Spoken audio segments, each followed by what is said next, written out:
Hello नमस्कार दोस्तों, भक्ति सागर यूट्यूब चैनल में आप सभी लोगों का स्वागत है। आज हम चल रहे हैं राजस्थान के अलवर ज़िले के सरिस्का वन्यजीव अभयारण्य में, और यहाँ पर एक बहुत ही प्रसिद्ध मंदिर है पांडुपोल हनुमान जी का मंदिर, जिसके बारे में लगभग आप सभी लोगों ने सुना होगा। आज हम आपको सबसे पहले बताते हैं सरिस्का वन्यजीव अभयारण्य के बारे में। जैसा कि आप वीडियो में देख रहे हैं, ये अभयारण्य बहुत घना है। अभी हम जंगल में घुसे हैं, अभी जंगल आगे बाकी है।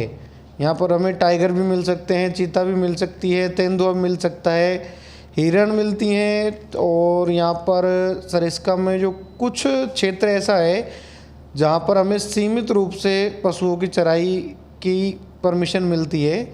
जैसा कि आप देख रहे हैं, अभी अभी आपको बकरी भी दिखी थी, और भी आगे आपको कई पशु मिलेंगे जिनको यहाँ के जो निवासी हैं, जो यहाँ पे जो लोकल में जो रहते हैं, वो यहीं पर जंगल में चराने के लिए लेके आते हैं। तो सरिस्का बाघ अभयारण्य के बारे में आपको बताता हूँ मैं। सबसे पहले तो सरिस्का बाघ अभयारण्य भारत में सबसे प्रसिद्ध राष्ट्रीय उद्यानों में से एक है। यह राजस्थान के राज्य के अलवर ज़िले में स्थित है। इस क्षेत्र का शिकार पूर्व अलवर राज्य की शोभा थी, और यह 1955 में इसे वन्यजीव आरक्षित भूमि घोषित किया गया था। 1978 में बाघ परियोजना रिजर्व का दर्जा दिया गया। पार्क वर्तमान क्षेत्र में 866 वर्ग किलोमीटर में फैला है। पार्क जयपुर से 107 किलोमीटर और दिल्ली से 200 किलोमीटर दूरी पर है। सरिस्का बाघ अभयारण्य में बाघ, चीता, तेंदुआ, जंगली बिल्ली, कैरकल, धारीदार बिच्छू, सियार, स्वर्ण चीतल, सांबर, नीलगाय, चिंकारा, चार सींग, शामिल मृग, जंगली सुअर, खरगोश, लंगूर और पक्षी प्रजातियों और सरीसृप के बारे बहुत सारे वन्य जीव मिलते हैं यहाँ पर, है ना।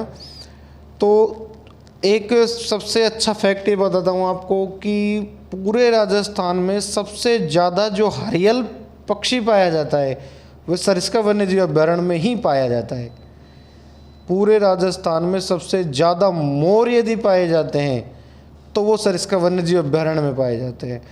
और पूरे राजस्थान में जो सबसे ज़्यादा लंगूर पाए जाते हैं, जो कि मकाका रेसस प्रजाति के जो लंगूर हैं, जो सबसे ज़्यादा जो पाए जाते हैं वो सरिस्का वन्यजीव अभयारण्य में पाए जाते हैं। यहाँ पर बाघ पाए जाते हैं। तो बाघों की आबादी 2005 में बिल्कुल गायब हो गई थी, लेकिन बाघ पुनर्वास कार्यक्रम 2008 में शुरू करने के बाद अब यहाँ बाघों की संख्या काफ़ी ज़्यादा बढ़ गई है। यहाँ पे यदि वृक्षों की बात करें तो वृक्षों में सबसे ज़्यादा ढोक, सालर, ढाक, गोल, बेर और खैर, अर्जुन, गुग्गल, बांस बहुत ज़्यादा पाए जाते हैं यहाँ पे, और ढोक भी बहुत ज़्यादा पाए जाते हैं। और इस टाइम यदि आप जाते हो तो यहाँ पे बेर बहुत ज़्यादा आ रहे हैं। जैसा भी आप देख रहे हो वीडियो में, सारी झाड़ियाँ जो दिख रही हैं सारी की सारी बेरों की झाड़ियाँ हैं। यहाँ पे बेर बहुत अधिक मात्रा में मिलते हैं। सरिस्का की जो विशेषता है वो बाघों की वजह से है, और यहाँ पहाड़ियों के बीच बसा है। पूरा का पूरा जो जंगल है वो पहाड़ियों के बीच है। बाघों की गिनती उनके ऊपर स्थित रेखाओं के आधार पर की जाती है। रेखाओं की बनावट सभी बाघों में अलग अलग होती है, जो इन्हें एक विशेष पहचान देती है।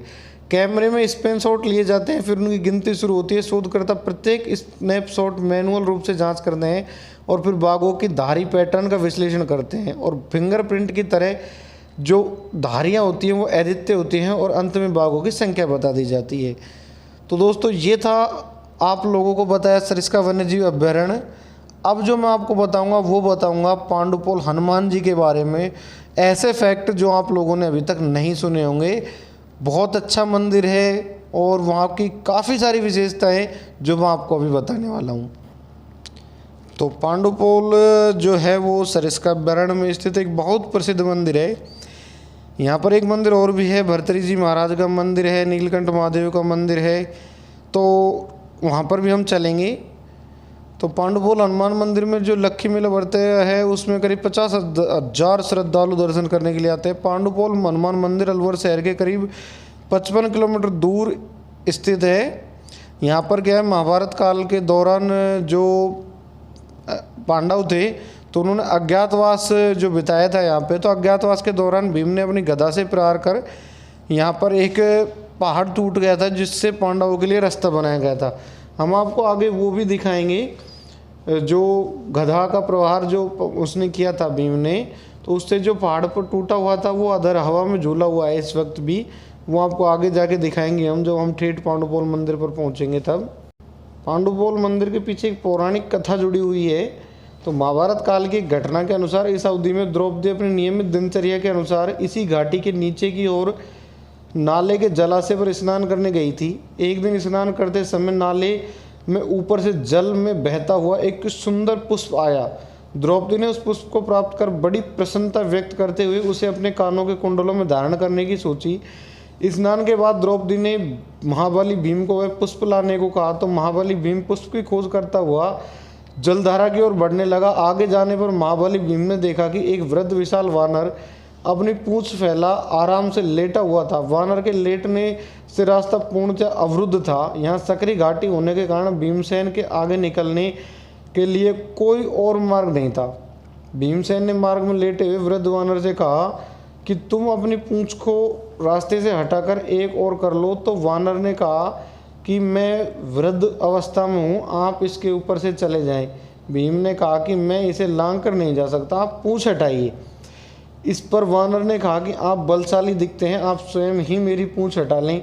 भीमसेन ने वानर की पूंछ हटाने की कोशिश की, बहुत कोशिश की, तो पूंछ भीमसेन से टस से मस न हो सकी। भीमसेन की बार बार कोशिश करने के पश्चात भी भीमसेन वृद्ध वानर की पूंछ को नहीं हटा पाए और समझ गए कि यह कोई साधारण वानर नहीं है।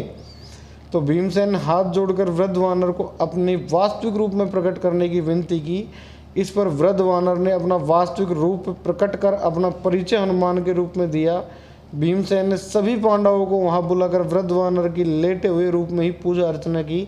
इसके बाद पांडवों ने वहां हनुमान मंदिर की स्थापना की, जो आज पांडुपोल हनुमान मंदिर के नाम से मशहूर है। अब हर मंगलवार व शनिवार को यहाँ भारी संख्या में श्रद्धालु पहुँचते हैं। मंदिर जन जन की आस्था का बहुत बड़ा केंद्र बन चुका है इस वक्त। तो यहाँ पर यूपी, हरियाणा, एमपी, दिल्ली से बहुत सारे जो श्रद्धालु हैं वो यहाँ पर आते हैं दर्शनों के लिए। और यहाँ पर जो अलवर गाड़ी हैं, RJ02 जो अलवर ज़िले की जो गाड़ी है वो यहाँ पर निःशुल्क है। और कहीं से भी जो बाइक आती हैं वो बाइक का भी चार्ज लगता है यहाँ पर दर्शनों के लिए, अभ्यारण्य में घुसने के लिए। और जो 4 व्हीलर्स आती हैं उनका भी चार्ज लगता है। तो आप कभी आएँ तो यहाँ पर आने के लिए 3 रास्ते हैं।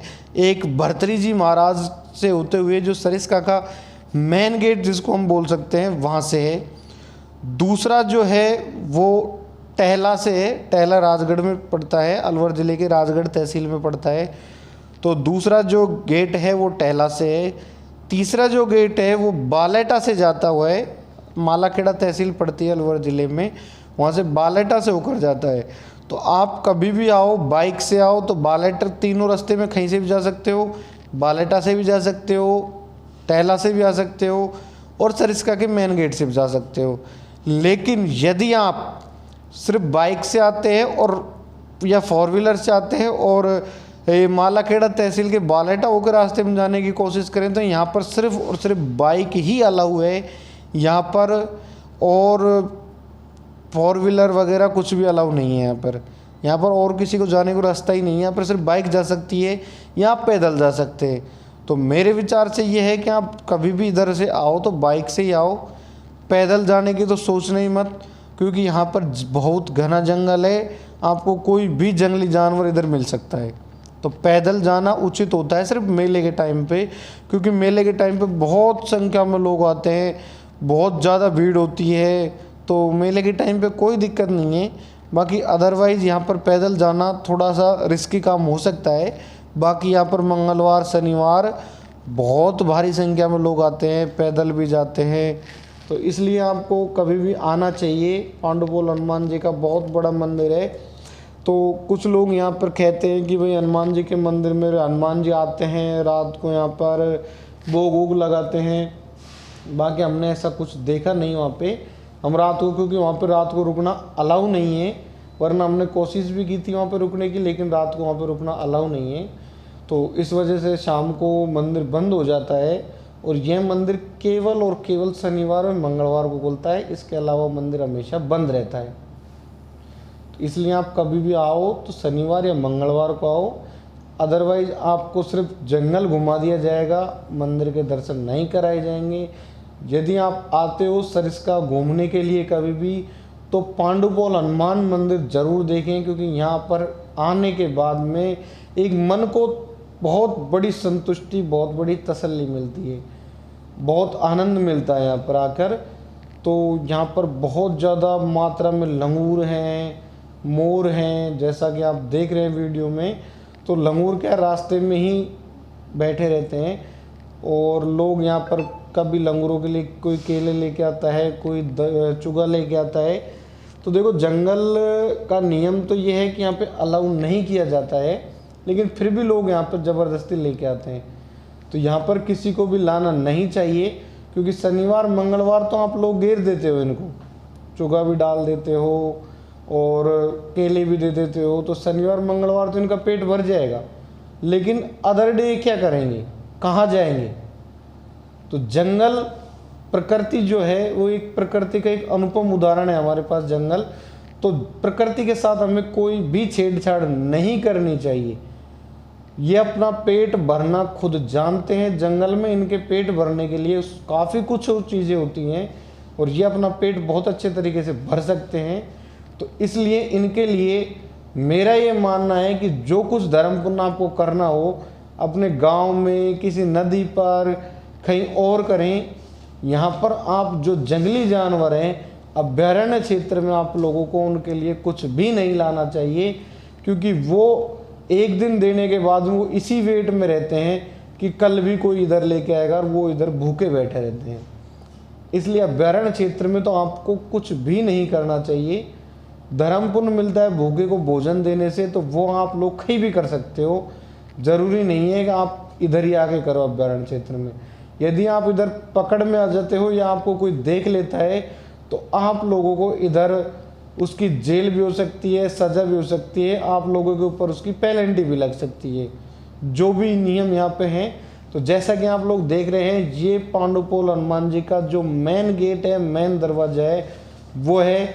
अब हम पहुँच चुके हैं पांडुपोल हनुमान जी के मंदिर पर।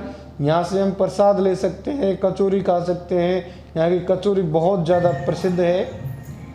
अब हम चलते हैं ऊपर मंदिर में। यहाँ पे कुछ सीढ़ियाँ हैं मंदिर में चढ़ने के लिए। ये जो दिख रहा है आपको सामने, ये मंदिर का मेन गेट है। तो इधर हम लोग जब चलते हैं तो देखते हैं ऊपर क्या क्या है। हनुमान बाबा की जय। सब बोलो मिलके एक बार, पांडुपोल हनुमान की जय। तो इधर घंटी बजाते हैं अभी हम सब लोग, तो घंटी बजा के हम अंदर जाते हैं। तो ये मंदिर है, इधर शिव जी का एक मंदिर है, आगे इधर रसोई भी है, इधर पुजारियों के लिए खाना वाना इधर ही बनता है। और आप लोगों के लिए बता दूं मैं, यहाँ पर एक भंडारा चलता है जो हर शनिवार व मंगलवार चलता है, जो सबके लिए फ्री होता है। अन्नपूर्णा भंडार चलता है इधर। लोगों की जो बड़े बड़े सेठ होते हैं वो आते हैं इधर, और वो फ्री ऑफ कॉस्ट यहाँ पर भंडारा करते हैं। तो ये हमारा जो मंदिर है, और यहाँ पर हर शनिवार और मंगलवार यहाँ पर सुंदरकांड का पाठ होता रहता है।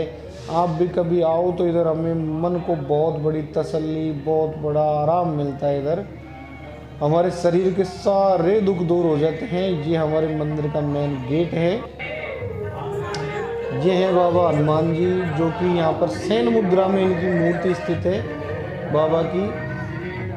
और ये हमारे पुजारी जी हैं। तो यहाँ पर हनुमान जी की जो शयन मुद्रा की मूर्ति है, तो आप देख सकते हैं यहाँ पर हनुमान जी की जो मूर्ति है वो शयन मुद्रा की है। तो यहाँ पर पंडित जी रहते हैं, और ये सभी का जो प्रसाद जो हम लेके जाते हैं वो हम देते हैं। तो पंडित जी ही प्रसाद चढ़ाते हैं। यहाँ पर अखंड ज्योति भी जलती है। आप लोग यहाँ पर घी भी लेके आ सकते हैं, जो यहाँ पर आपके सामने ही ज्योत पर डाल दिया जाता है। और एक सबसे ख़ास बात ये कि यहाँ पर आपसे किसी भी प्रकार का कोई पैसा नहीं लिया जाता है कि दर्शनों के नाम पे लिया जाए या वीआईपी गेट हो।